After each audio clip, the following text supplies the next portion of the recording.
The desert had gone still, the kind of stillness that followed violence. The air smelled of gunpowder, blood and wet dust from the storm that had passed hours ago. A few broken wagons lay scattered across the sand, their wheels cracked, their canvas torn open like ribs. Horses were gone. So were the men. Only the echoes of screams remained, fading into the canyons like ghosts that refused to rest. Evelyn Hart lay among the wreckage, half buried beneath a torn blanket and a chest of spilled trade goods. Her leg throbbed with every heartbeat. The bullet still lodged deep near her thigh. She pressed her hand against it, felt the hot stickiness of blood, and bit her lip to keep from crying out. The sky above her was an empty blue, wide and merciless. She tried to remember which direction the caravan had been headed, but her mind was fogged with fever and fear. The Apaches had attacked at dawn. She remembered the shouting, the gunfire, the horses bolting. She had been tending to her father's medical kit when the first arrow struck. After that, everything became a blur. Men falling, smoke rising, her father shouting her name, and then silence. When she woke, the sun was already sinking. By nightfall, she knew she would die if no one found her. The desert cold had begun to seep into her bones. She wrapped herself tighter in the torn blanket and whispered a prayer she barely remembered from childhood. Every sound made her heart race. The rustle of the wind, the cry of a coyote, the shifting of sand nearby. Then she heard footsteps. Slow. Heavy. Too deliberate to be an animal. Evelyn's fingers closed around her father's small revolver, still tucked beneath her coat.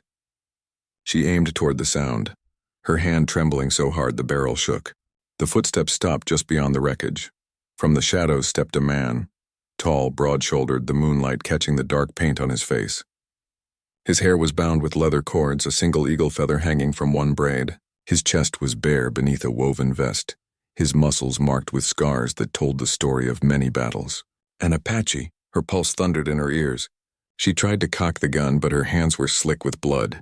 The man didn't move closer. He watched her quietly, his dark eyes unreadable. For a long moment, there was only the wind between them. Then he spoke, his voice low, steady and deep enough to still her shaking. "Don't move, or it'll hurt more." His English was rough but clear. The tone wasn't threatening. It was calm, like a man speaking to a frightened horse. But there was something else in his voice, too. Something she couldn't place. A tremor. She froze as he crouched beside her. He glanced at the wound in her leg, then at her pale, frightened face.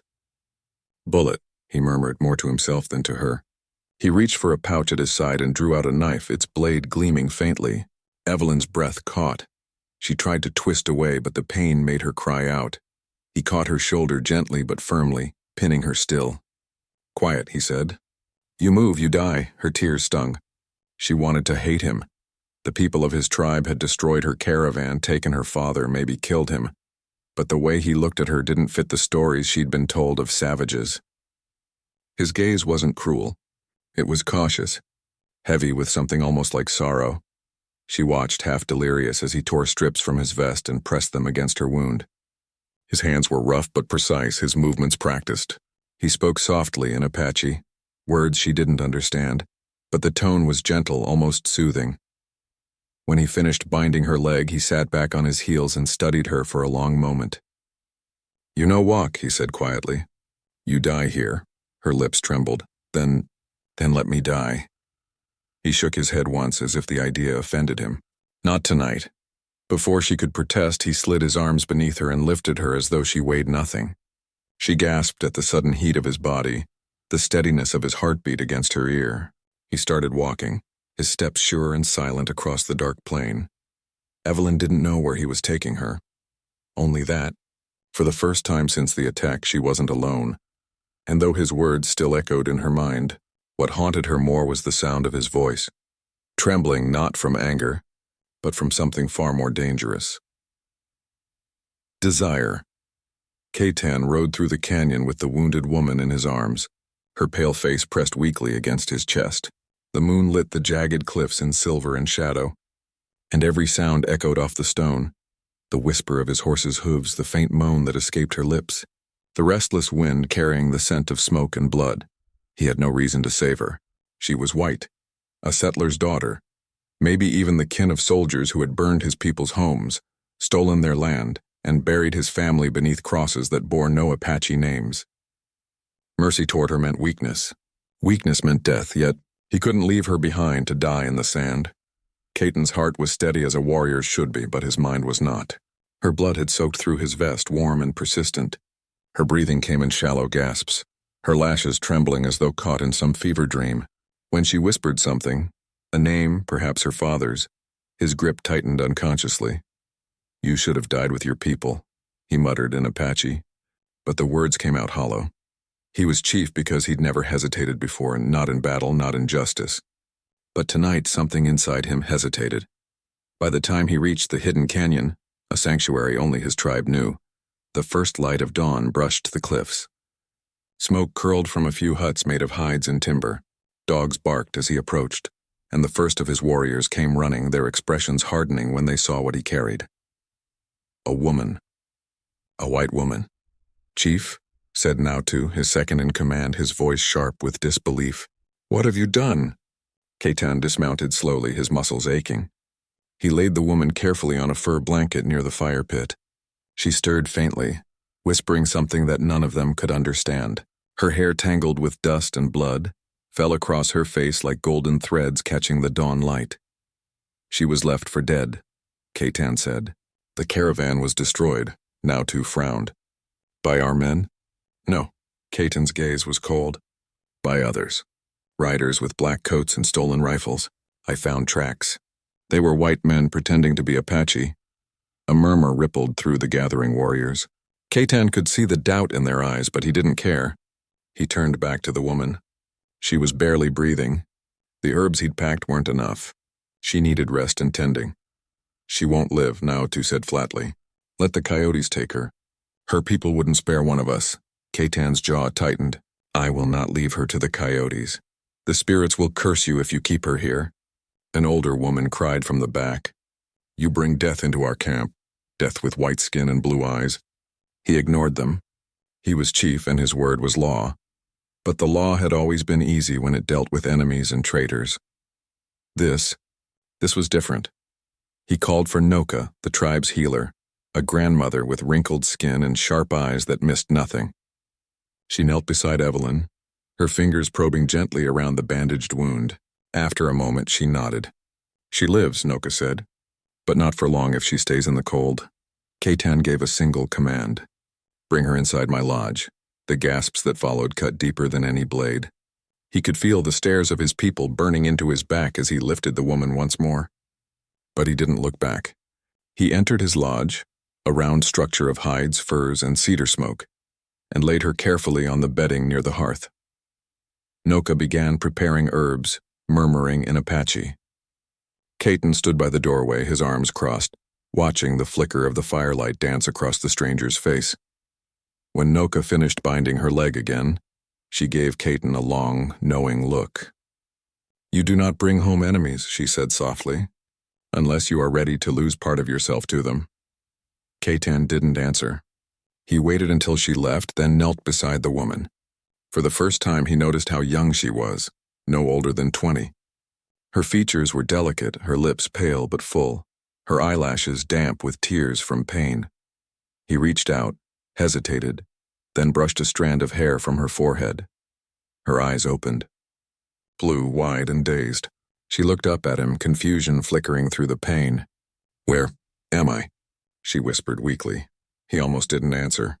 "Safe," he said at last, though the word didn't feel true. She closed her eyes again, her breathing slow but steady. Caton rose and stood over her, the flames painting his face in gold and shadow. He told himself he'd decide in the morning what to do with her, whether to send her away or keep her under his protection. But deep down he already knew. The moment he heard her voice, item soft and trembling like wind through grass, something inside him had already decided, and it terrified him more than any war ever had. When Evelyn woke again, sunlight was filtering through the hides of the lodge, turning the smoke above her into golden ribbons. The air smelled of cedar, herbs, and earth, not the sterile scent of the trading post she'd grown up in, but something older, alive. Her leg throbbed dully, tightly bound in fresh wrappings. The pain was different now, deep but not unbearable. Someone had cleaned the wound. Someone had cared enough to save her. She turned her head slowly, expecting to see her father or one of the caravan men. But the sight that met her froze her breath. A man sat across the fire, his broad shoulders half lit by the morning light. He was sharpening a knife, each slow scrape echoing in the quiet. His dark hair hung loose now, and his face, strong, still, and solemn, was no longer marked with paint. His eyes lifted to hers, and she recognized him instantly. The Apache, the one who had carried her through the night. He didn't move, didn't speak. For a long moment they only stared at one another, she frightened and uncertain, he unreadable, his gaze like the canyon itself, deep, carved by pain and full of silence. Finally, his voice broke the stillness. "You live?" Evelyn swallowed hard. Her throat felt dry, her lips cracked. Why am I here?" "You were dying," he said simply. "Now you are not." He set the knife down, picked up a bowl, and crossed the space between them. She tensed as he knelt beside her, his presence filling the small lodge. He held the bowl near her face. Steam rose from it. Broth, seasoned with herbs. "Drink," he ordered quietly. She hesitated, her instincts warring with exhaustion. Then she met his eyes again. They were dark, steady, not cruel. She drank, trembling, the warmth spreading through her body like a slow-burning mercy. When he took the bowl back, his fingers brushed hers. Rough, warm, real. She flinched at the contact, and his eyes flickered down to her leg. "Don't move," he murmured, his voice softer now, the words echoing what he'd said the night before. "Or it'll hurt more." He began to unwind the bandage, his large hand steady as he worked. The wound was red but clean. He applied a thick paste of crushed herbs that smelled bitter and sharp, then bound it again with new cloth. Every touch was careful, deliberate, but beneath that care was something else. Attention.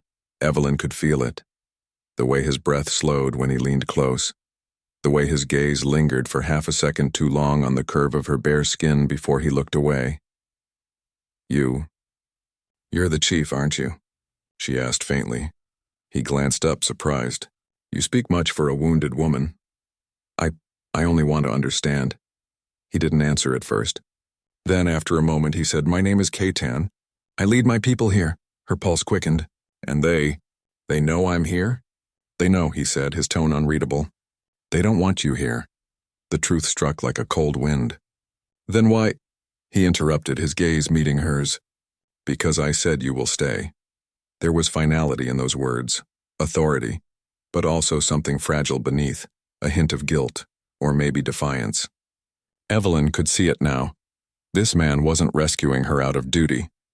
He was fighting something inside himself, something that scared him more than his tribe's judgment. The silence stretched again, heavy but not empty. She studied him while he worked, the scars on his hands, the quiet strength in his movements. He didn't look like a savage, as she'd been taught to believe. He looked human, fiercely, painfully human. When he finished tending her wound, he stood and stepped back. "You rest," he said. "I bring food later." She hesitated, then whispered, "Thank you." His jaw flexed slightly, as if he wasn't used to hearing gratitude in English. "No thanks," he said. "You live.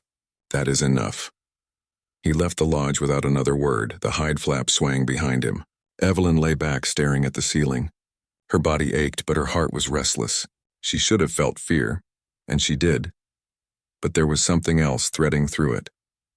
Something she didn't want to name.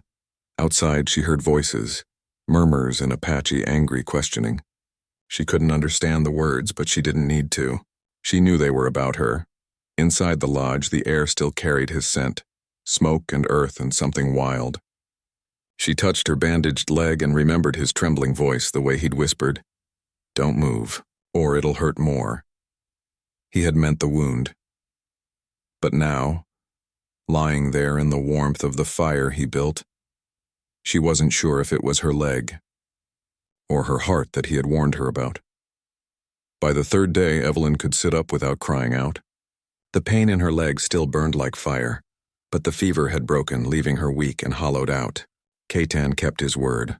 Food came when the sun rose. Silence followed when it set. She didn't see him often, but she knew when he was near. The air seemed to grow heavier, more watchful, as though the canyon itself held its breath. Outside the lodge, the village was alive with rhythm and movement, children laughing, women grinding maize, warriors sharpening spears or tending to horses. From where she sat, she could glimpse fragments of life through the narrow flap, smoke rising from cook fires, the flash of bronze skin, the bright colors of woven blankets fluttering in the wind. But every time she tried to step outside, 2 guards appeared at once, silent and unmoving. She wasn't a guest. She was a danger. Still, Evelyn refused to shrink. When Caton brought her water that morning, she looked him straight in the eye. "You saved me," she said. "Don't keep me like a prisoner." He stopped in the doorway, half-shadowed by the light. "You are not a prisoner. Then let me walk outside." "You can't walk." "I can hop," she shot back, her voice sharper than she intended. The faintest curve touched his lips. Not a smile, not quite, but something close. "You are proud," he said softly. "Even broken." "I'm not broken," she whispered. Caton studied her a long moment, then turned and spoke something in Apache to the guards. They hesitated, clearly unhappy, but moved aside. "Stay near the fire circle," he warned her. "No farther." The first step outside his lodge felt like stepping into another world. The air was crisp, filled with the scent of pine and riverstone. The canyon walls rose high around the settlement, a shield of red rock that glowed under the afternoon sun. People turned to stare, some curious, others openly hostile. A few women muttered under their breath, pulling their children closer.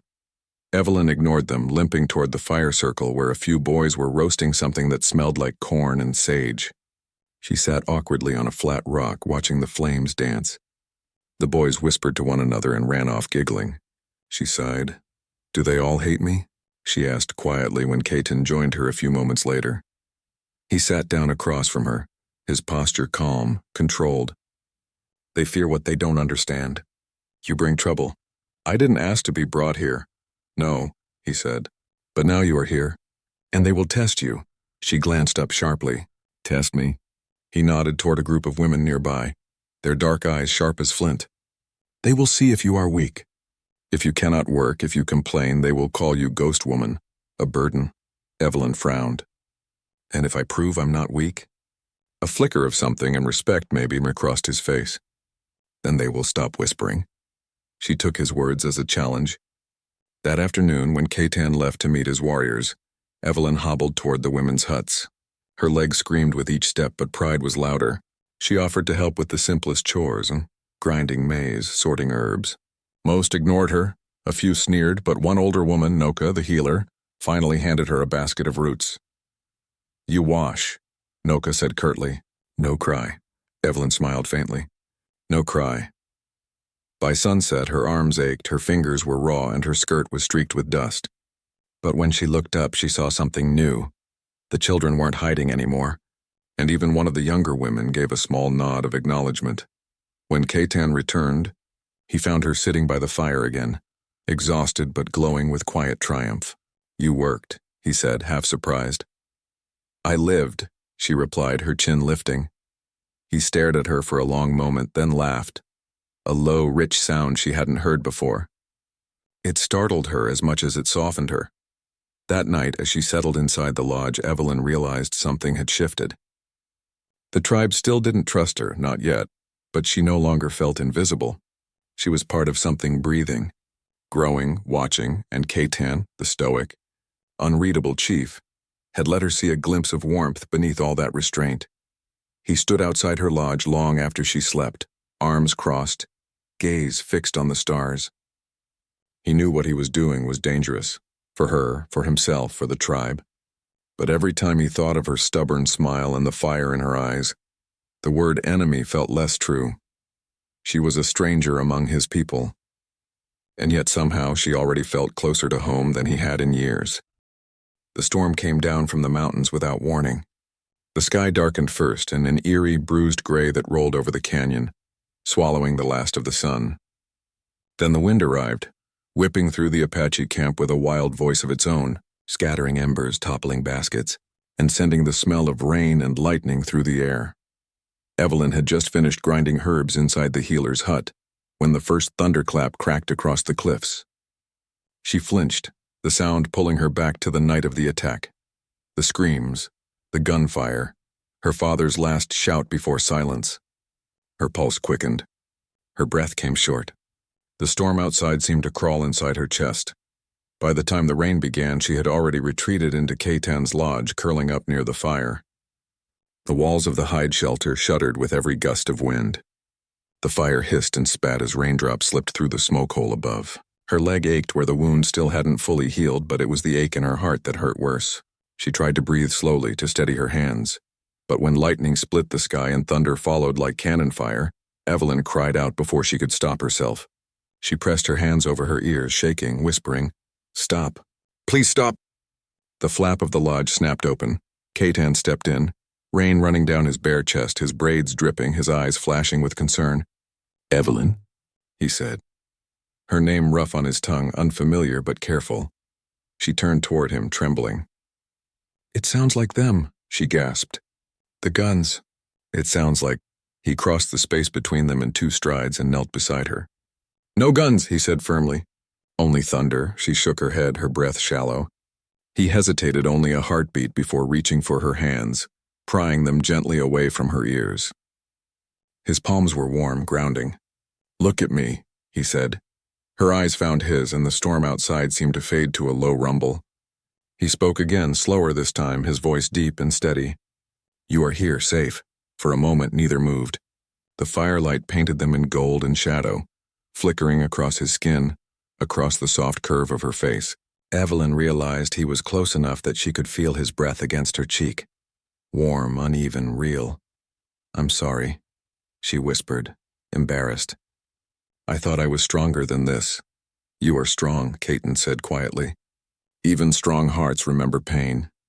The way he said it, as if he understood too well, made her chest tighten. She looked down, her fingers still caught in his. Do you ever remember?" He hesitated. Then, softly, "Every day." For the first time, she saw the crack in his armor. The man beneath the legend. The warrior who carried loss as surely as she did. She wanted to ask what he had lost, but the question felt too intimate, too fragile to touch. Lightning flashed again, lighting his face in brief, blinding brilliance. He looked at her and something in his eyes shifted, something unspoken, dangerous and impossibly tender. "Don't move," he murmured. Her pulse stumbled. "Why?" she breathed. "Because—" His hand brushed a damp strand of hair from her face, his fingers trembling slightly, betraying what his voice tried to hide. "It'll hurt more."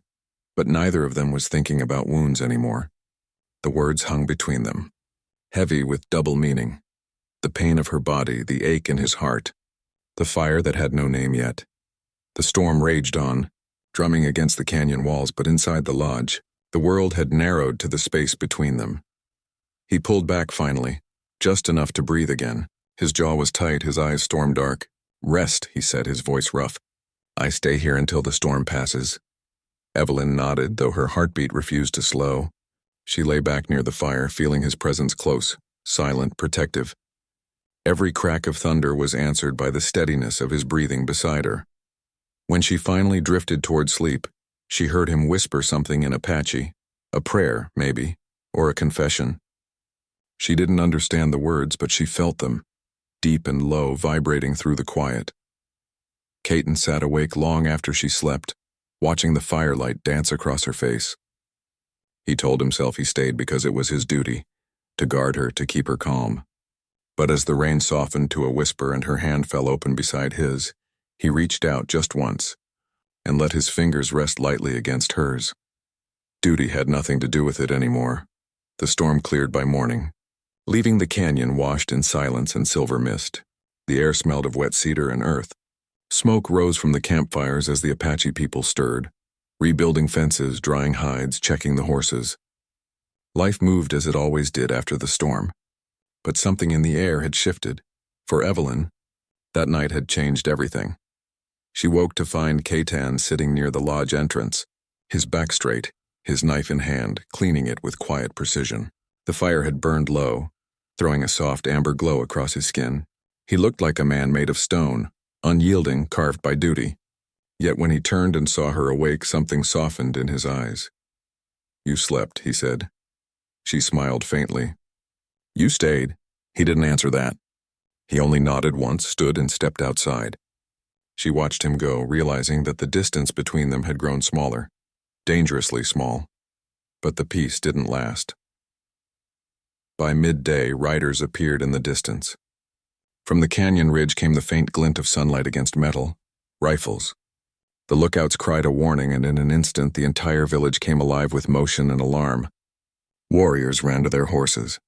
Women gathered children into shelters. Katan mounted his black stallion and galloped up the ridge with Naotu at his side. Evelyn limped to the edge of the lodge, her heart hammering. Through the haze of heat and dust she could make out shapes. Men in uniform, U.S. soldiers riding hard. The words reached her through the wind. White woman. Captured. Return her. Her blood turned to ice. Katan reined in his horse, the eagle feather in his braid snapping in the wind. His face was unreadable. They come for you, Naotu said bitterly, and they will kill us to take you. Katan's eyes flickered toward the camp below, toward the woman who now stood trembling by the fire circle. He could have denied it, handed her over, ended this before it began. His people would have praised him for it. But when he looked at her, her pale face framed by tangled gold hair, her eyes filled with fear and guilt, he made his choice. Prepare the warriors, he ordered. We moved the tribe deeper into the mountains. Naotu stared at him. Chief, if we run, they will follow. Then we will lead them where they cannot survive. Evelyn saw the determination in his posture and limped toward him as he dismounted. Katan, please, she pleaded. If they're here for me, let me go. If I surrender, they'll leave your people alone. His jaw clenched. You think soldiers stop with one? Her voice broke. I can't let anyone else die because of me. He took a slow step toward her. You would die the moment they take you back. They will call you traitor. They will not believe you were hurt or lost, only that you lived among us. Her lips trembled. Then what do I do? Stay close, he said simply. Do not run. Do not speak if they see us. But Katan, he cut her off sharply. You said you were strong. Prove it now. The command in his voice left no room for argument, but beneath it she heard the faint tremor. Fear. Not for himself, but for her. The tribe began to pack quickly, weapons, water skins, hides. Children clung to their mothers. Warriors whispered prayers to the spirits. Katan stood at the head of them all, every muscle coiled in readiness.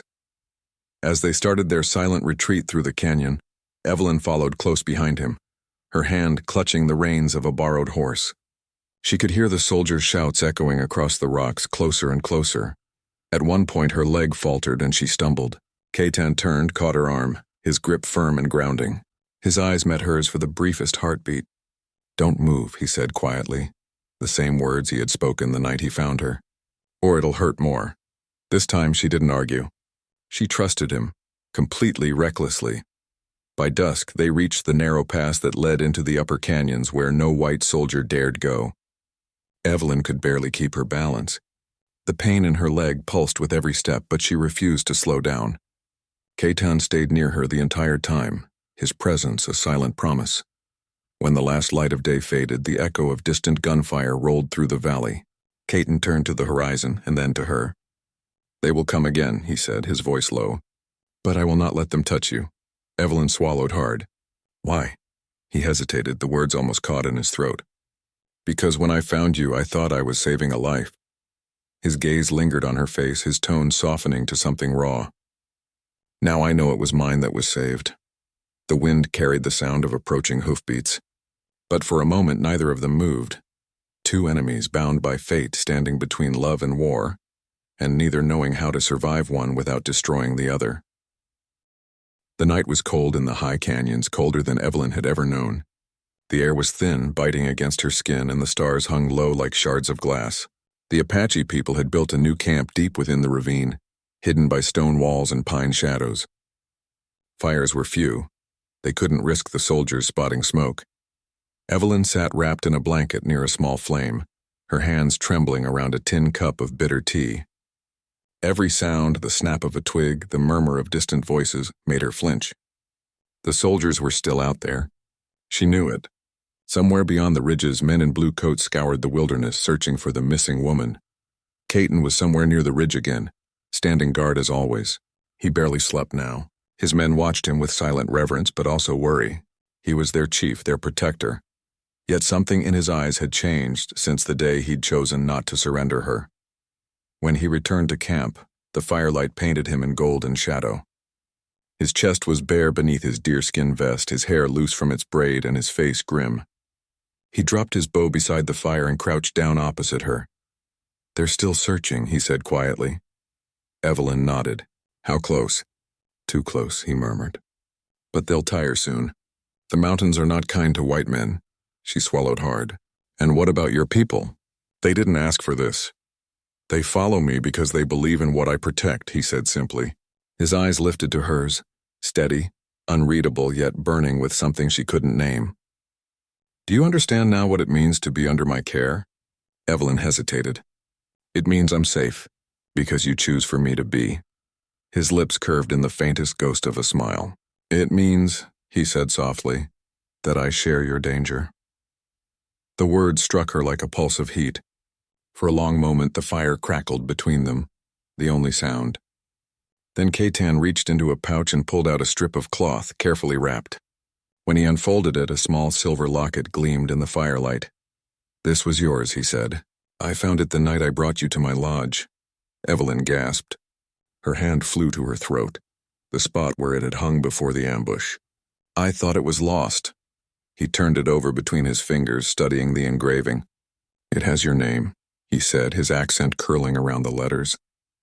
"Evelyn Grace," her throat tightened. "My husband gave it to me. Before," she stopped herself. The word before carried too much pain. Caton's gaze lifted again. "Before what?" She took a deep breath, eyes flickering toward the fire. "Before he left. He was a soldier. One of the ones who came out here. He said he'd come back for me, but..." Her voice broke. "He never did." Silence stretched. The fire popped, sending sparks upward. Catan's jaw flexed. "You were married to one of them." She nodded slowly. "Yes, but that life ended when he did. I buried it long before you found me." He studied her, really studied her, as though weighing every word against the truth in her eyes. Then slowly, he set the locket in her palm and closed her fingers over it. His hand lingered a heartbeat too long. "You carry too much pain for one lifetime," he murmured. "But pain makes the heart strong. It makes it real." Her eyes shimmered. "And what of yours? You speak of pain like it's a teacher, but who taught you?" His lips tightened. "Loss," he said simply. "A woman I could not save. My first wife." Evelyn drew in a sharp breath. "You..." "She was taken by sickness," he continued, voice low and rough. "The fever came fast. By the time the medicine man returned, she was gone. Since that day I swore no one under my care would die again. That is my burden. That is why I protect you." The rawness in his tone pierced her. She had never seen him like this, stripped of command, stripped of pride. For once he wasn't the fearsome Apache chief the world whispered about. He was a man who carried too much grief in his heart. Evelyn's breath trembled. "Katan, you've done more than protect me. You've given me back something I thought I'd lost." He tilted his head. "What is that?" "Belonging," she whispered. For a long time neither spoke. The canyon wind howled around them, carrying the scent of pine and the promise of dawn. Then Katan reached across the fire, his fingers brushing hers, a touch so light it might have been imagined. "Evelyn," he said, her name low and unsteady on his tongue. "If I tell you what is in my heart, it will not be easy to forget." She met his gaze, eyes glistening. "Then don't forget. Say it." He leaned closer, his voice trembling like the flames between them. "When I told you not to move that night, it wasn't only because of pain. It was because I was afraid. Afraid that if I touched you again, I would never want to let go." The confession hung in the air. Heavy, electric, undeniable. And though she said nothing, the way her breath caught, the way her hand didn't pull away, was answer enough. The dawn came pale and cold, spilling thin light across the canyon walls. The air carried the scent of sage and smoke, the smell of a camp always ready to move. Evelyn awoke with a strange sense of calm, her heart still echoing with Catan's confession from the night before. His words hadn't been poetic or rehearsed, and they'd been raw, stripped bare. And that made them real. She hadn't slept much after that. Every time she closed her eyes, she saw his face and the strength, the restraint, the pain behind his gaze. Something within her had changed. The fear that had once ruled her had been replaced by a dangerous warmth, a quiet need that burned each time he came near. But by midday, that fragile peace was shattered. The scouts returned from the ridge, their faces grim. One of them, a young warrior named Pio, went straight to Caton and spoke quickly in Apache. Evelyn couldn't understand the words, but she knew enough to see the tension that gripped the chief's body. His jaw clenched. His hand tightened around the reins of his horse. "What is it?" she asked, rising. Caton turned toward her, his expression unreadable. "The soldiers have found a way through the lower pass." Her stomach twisted. "Here? Not yet," he said. But soon, the tribe began packing again, this time with an urgency that sent dust swirling into the air. Children cried.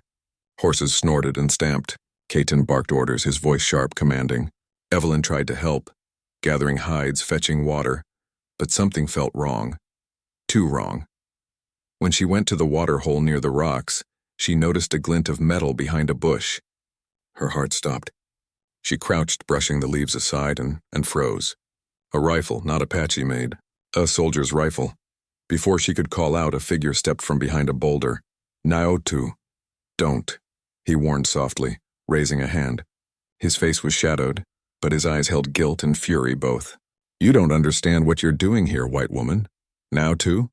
Evelyn whispered. What are you doing with that?" He looked away, his voice tight. "My people starved because of this war. The soldiers promised food, guns, land. All I had to do was show them where the chief hides." Her blood ran cold. "You betrayed him?" His jaw flexed.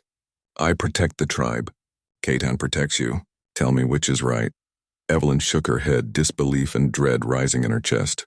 "You think the soldiers will spare your people?" "You know what they do." "I know," Naotu cut her off. "That the chief has lost his mind. He forgets who he leads and who he loves. He'd rather fight for a woman who doesn't belong here than for the children born of our blood." Tears blurred Evelyn's vision. "You're wrong. He loves you all. Everything he does is for you. Then tell me why he hides you like a treasure," Naotu snarled. "Why he risks war for your life." She didn't answer. She couldn't. Naotu's expression softened for a moment, then hardened again. "You'll leave with them tonight. The soldiers wait in the ravine. They won't hurt you. They only want to take you home." "Home?" she whispered. "You think I still have one?" He hesitated, and that was her chance. She bolted. Naotu lunged after her, cursing in Apache. But she was already running, her injured legs screaming with pain. Branches tore at her dress, rocks cut her hands, but she didn't stop until she burst into the clearing where Caton stood with the others. "Caton," she gasped. "Naotu, he's leading them here." The camp erupted in chaos. Warriors grabbed weapons. Women screamed. Caton's eyes flared with disbelief, then betrayal. "What did you say?" "Naotu's with the soldiers. He said they'd come through the ravine tonight." Caton's expression darkened, fury flashing across his face. He turned to his men and barked rapid orders. "Take the children into the high caves. Arm every warrior." He spun back to Evelyn, his voice low and shaking. "Did he touch you?" She shook her head. "No, but he said you'd choose me over your people." Caton's chest rose sharply as if the words had struck him. "He is wrong," he said, though even he didn't seem certain if he believed it. Then, before she could say another word, the first gunshot cracked through the canyon. Men shouted. Horses screamed. Dust exploded in the air as bullets tore into the rocks. Caton seized Evelyn by the arm and pulled her behind a stone outcropping. "Stay here," he commanded, eyes blazing. "Do not move. Do not run, but you'll be killed," she cried. He looked back at her, eyes fierce and full of fire. "Then I'll die protecting what I swore to keep safe." And before she could stop him, he was gone, charging into the chaos, his war cry echoing through the mountains. Evelyn pressed herself against the rock, tears streaking her dirt-stained face as the world around her became fire and thunder. But she knew one truth now, deep and final. Naotu's betrayal wasn't just against Caton's people. It was against the fragile love that had be. The canyon burned with gunfire and chaos. Smoke curled through the rocks, thick and bitter, turning the morning sky into a gray veil. Horses screamed. Men shouted. The echo of rifles bounced off every cliff wall. The Apache warriors fought like shadows, striking from hidden ridges, moving faster than the soldiers could aim. But there were too many. Evelyn crouched behind the rocks where Caton had left her, her hands pressed to her ears. The explosions of sound rattled her bones, each one a reminder that the man she loved was somewhere out there, between the bullets and the smoke. She could hear his voice, sharp and commanding in the Apache tongue, cutting through the chaos. He fought like a storm, fast, relentless, untouchable. Every time she dared to lift her head, she caught glimpses of him. His hair flying loose, the painted stripes on his chest streaked with sweat and dust. But for every enemy that fell, another took his place. The soldiers moved in formation, pushing through the narrow ravine Nautu had revealed. Evelyn's heart twisted. She could see him, Nautu, standing with them, shouting orders in English. His face was hard, but there was guilt flickering there, buried beneath anger. Caton saw him too. With a roar that froze Evelyn's blood, Caton charged through the smoke, his tomahawk flashing in the light. The two men collided near the ridge, the clash of metal and flesh echoing through the canyon. Evelyn couldn't breathe. Every fiber of her being screamed to move, to run to him, but his last words held her like chains. Don't move, or it'll hurt more. She pressed a hand against her chest, whispering prayers she didn't even believe in anymore. The battle raged for what felt like hours. The Apache fought fiercely, driving the soldiers back step by step. But for every fallen man, two more appeared from the ravine. The army had numbers and in guns, and soon the narrow valley was filled with blood and dust. Evelyn finally broke. She crawled from her hiding place, ignoring the sting of the rocks beneath her knees. Her voice cracked as she screamed, "Caton!" He turned at the sound, just as a bullet tore past him, grazing his shoulder. He stumbled but didn't fall. Their eyes met across the battlefield, a moment suspended in time amid the madness. And then Nautu lunged from behind.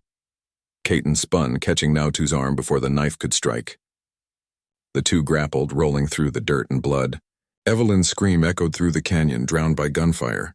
"You betrayed your own blood," Caton roared, slamming Nautu against a rock. Nautu's breath came in ragged gasps. "You betrayed us first. You fight for her, not for your people." Caton's tomahawk pressed against his throat. "I fight for both." But before Caton could strike, another shot rang out. Caton jerked, the impact slamming through his side. His weapon fell from his hand. Evelyn's heart stopped. No, she ran, stumbling over the rough ground, ignoring the chaos around her. Caton collapsed to his knees, one hand clutching his bleeding side. Nautu froze, his expression torn between victory and horror. Evelyn dropped beside Caton, grabbing his face in her hands. "Stay with me. Please stay with me." His eyes met hers, dark, fierce, and soft all at once. He exhaled shakily, blood staining his lips. "You were supposed to stay hidden," he whispered. "I can't hide from you," she sobbed. "Not anymore." Around them, the battle was breaking. The Apache warriors, seeing their chief fall, began retreating into the cliffs, carrying the wounded. The soldiers pressed forward but were slowed by the narrow rocks and confusion. Nautu stepped back, his knife still in hand, trembling. His eyes flicked between them, between the woman weeping and the man he'd nearly killed. "Caton?" he whispered. "I didn't mean—" Caton's gaze hardened. "Go, save them." Nautu hesitated. Then he nodded once, grabbed his rifle and ran toward the others, shouting orders to cover the retreat. Evelyn pressed her hand against Caton's wound, desperate, her tears mixing with the blood. "You'll be okay. I'll stop the bleeding. I can—" He caught her wrist, his grip still strong despite the pain. "You listen to me," he rasped. "You ride north. There's a pass through the stone hills. Follow the stream. Don't look back." "No," she cried. "I'm not leaving you." His fingers brushed her cheek, tender and trembling. "You must. If you stay, you'll die. I'd rather die here than live without you." For a moment he just looked at her, really looked, as if trying to memorize every line of her face. His thumb traced the corner of her lips. "You don't belong to this war, Evelyn." Her voice broke. "I belong to you." A shadow crossed his expression, sorrow, love, pride. Then with one last breath he whispered, "Then live, for me." The sound of hooves thundered nearby, Nautu returning with 2 horses. "Chief!" he shouted. "We must go." Caton's head dropped against her shoulder, his breathing shallow. Evelyn's heart shattered, but there was no time to mourn. Nautu grabbed her arm. "He's still breathing. We can move him, hurry!" Together they lifted Katan onto the horse. Evelyn climbed up behind, her arms around him, holding him close as the world around them burned. The last of the Apache warriors vanished into the canyon's mouth, their silhouettes swallowed by smoke and fire. And as Evelyn rode into the rising dawn, Katan's head resting against her chest, she felt the tremor of his heart. Faint, but still there. It wasn't over yet. The dawn spread across the mountains like a slow fire, orange and gold spilling through the mist, touching every broken rock, every drop of blood that stained the earth. The gunfire had faded, replaced by the steady rhythm of hooves and the labored breathing of a wounded man. Evelyn rode with Katan pressed against her, his weight heavy, his breath shallow. Each rise and fall of his chest was a fragile miracle. Naoto rode ahead, scanning the ridge, his face grim and streaked with soot. Behind them, smoke still rose from the canyon, the ruins of the battle that had nearly destroyed them all. They rode for hours, through narrow trails and dry streambeds until at last, the sound of rushing water reached their ears. A small creek cut through a sheltered glade hidden between the cliffs, a place of quiet and shade. Naoto dismounted first, helping Evelyn lower Katan to the ground. She knelt beside him, her hands trembling as she tore strips from her dress to bind his wound again. His eyes fluttered open briefly, finding hers through the haze of pain. "You shouldn't have come," he murmured, his voice barely a whisper. "You said not to move." She replied softly, brushing his hair from his forehead. "But you never said I couldn't come closer." Despite everything, a faint smile touched his lips. "You're stubborn, like a warrior." She laughed through her tears. "Then teach me to fight." "I'll fight for you." Naoto crouched nearby, his gaze shadowed. "We can't stay long. The soldiers will search the valley soon." He hesitated, looking at Katan, the man he had betrayed and now was trying to save. "I was wrong," he said quietly. "You never forgot your people." Katan turned his head slowly toward him, his breathing ragged. "You fought for what you believed was right. I cannot hate you for that." Naoto's throat tightened. He bowed his head. "I'll draw them away. You stay here until sunset, then head north." Before Evelyn could protest, Naoto mounted his horse and was gone, vanishing into the golden haze like a ghost. When the sound of his hoofbeats faded, only the creek and the wind remained. Evelyn dipped her hands into the cold water, washing the blood from Katan's chest. The wound was deep but not mortal, not yet. He needed rest. He needed her. She sat beside him, pulling him gently into her lap. His head rested against her heart, his eyes half open. "You've risked everything," he whispered. "So have you," she said. "And for what?" "For you." His voice was rough, filled with a kind of quiet wonder. "You are the storm I never saw coming." She smiled faintly, tears glinting in the corners of her eyes. "Then let me be the calm after it." He reached up weakly, his fingers tracing her cheek. "When I first found you," he said, his voice distant but steady, "I thought the spirits had punished me, sent me a burden I didn't need. But you weren't punishment. You were mercy." Her breath caught. "Katan?" He closed his eyes briefly, gathering strength. "If I don't live—" "Don't say that," she interrupted fiercely. He continued anyway. "If I don't live, promise me something. Promise me you'll find your people again, that you'll tell them the truth, that not all Apache are what they fear." She shook her head, tears falling. "My people are gone. You're my people now." For a long moment he said nothing. Then his hand moved, resting gently over her heart. "Then carry me here," he whispered, "and I will never be gone." The sun climbed higher, flooding the glade with gold. The world felt still, like time itself had paused to watch them. Evelyn held him close, feeling the steady, fragile rhythm of his heartbeat beneath her hands. Hours passed before Naoto returned, his horse sweating and sides lathered. "The soldiers turned back," he said breathlessly. "They think you're dead. You're safe now, for a while." Evelyn looked up, her face streaked with tears and dirt but glowing with quiet relief. "Then we keep going," she said. "We find somewhere no one will come." Naoto nodded. "There's land beyond the high ridge, forest and river. No white man goes there." Katan stirred, his eyes opening again. "A new beginning," he murmured. Evelyn smiled. "For all of us." With Naoto's help, they mounted again, riding slowly toward the horizon. The mountains opened before them, vast, wild, unclaimed. The smoke of the old world faded behind them. replaced by the soft call of eagles and the whisper of wind through pine. As they rode, Ketan's hand found hers.